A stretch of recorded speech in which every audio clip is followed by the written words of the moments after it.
सोचिए, एक तरफ आस्था का चोला और दूसरी तरफ करोड़ों का घोटाला।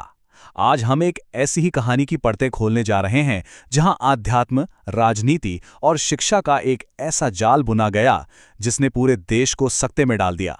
चलिए इस उलझे हुए मामले की तह तक चलते हैं। एक आध्यात्मिक हस्ती, प्रभाव का एक जाल और भारत के सबसे बड़े भ्रष्टाचार घोटालों में से एक। ये शब्द हैं मीडिया रिपोर्ट्स के, और सच बताऊं तो ये तो बस कहानी की एक झलक है। असली कहानी तो अब शुरू होने वाली है। तो सवाल ये है कि इतना बड़ा घोटाला आखिर सामने आया कैसे? इसकी शुरुआत तब हुई जब देश की सबसे बड़ी इन्वेस्टिगेटिंग एजेंसी सीबीआई ने इस पर अपना शिकंजा कसना शुरू किया। देखिए, जब सीबीआई किसी मामले में एफआईआर दर्ज करती है ना, तो समझ जाइए कि मामला बहुत गंभीर है।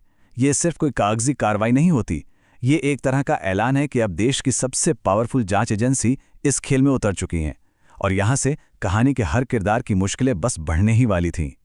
तो इस पूरे जाल के सेंटर में कौन था? चलिए अब बात करते हैं उस शख्सियत की जिसके एक हाथ में तो थी आध्यात्म की माला और दूसरे हाथ में, खैर वो तो कहानी में आगे पता चलेगा ही। दुनिया उन्हें एक गॉडमैन के तौर पर जानती थी। और सुनिए, ये कोई मामूली संत नहीं थे। उन्होंने एक ट्रस्ट बनाया और फिर तो बस देखते ही देखते शिक्षा और हेल्थ के सेक्टर में अपना एक पूरा एम्पायर खड़ा कर लिया।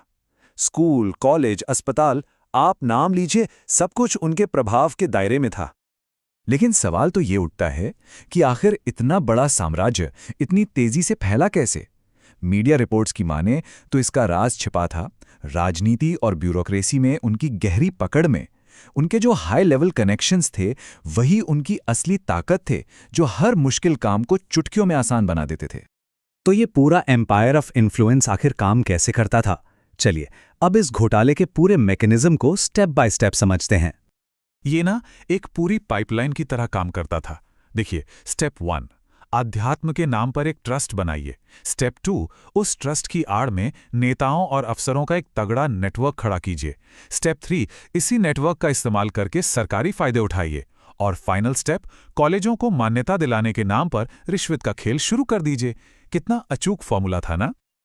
और ये कोई छोटा मोटा करप्शन नहीं था जी, इसमें हर तरह का तिकड़म शामिल था। मतलब सीधी सीधी रिश्वत लेने से लेकर कागजों पर फेक फैकल्टी दिखाकर कॉलेज का इंस्पेक्शन पास करवाने तक। हद तो ये है कि जमीनों के सौदों में भी बड़े पैमाने पर हेराफेरी की गई। अब जब इतना बड़ा घोटाला सामने आया तो जाहिर है कानून के हाथ हरकत में तो आने ही थे। तो चलिए देखते हैं कि ऑफिशियल इन्वेस्टिगेशन का दायरा कितना बड़ा था और कौन कौन इसकी चपेट में आया। 34 से भी ज्यादा लोग और संस्थाएं। आप सोच सकते हैं, सीबीआई की जो पहली एफआईआर थी उसी में इतने नाम थे, और इनमें खुद वो गॉडमैन भी शामिल थे।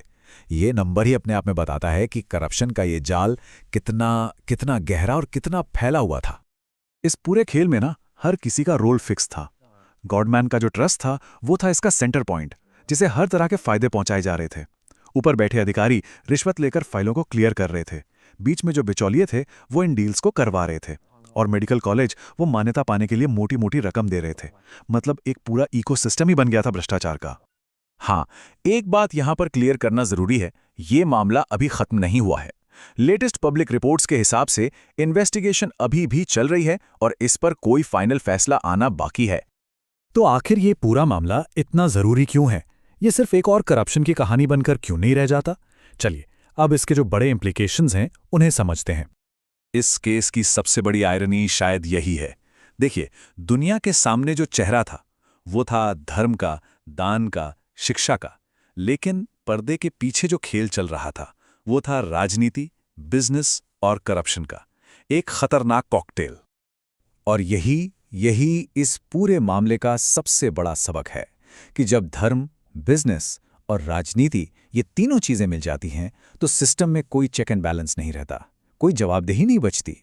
और इस खतरनाक खेल की सबसे भारी कीमत किसने चुकाई? उन हजारों स्टूडेंट्स ने जिनका पूरा भविष्य ही दांव पर लग गया था।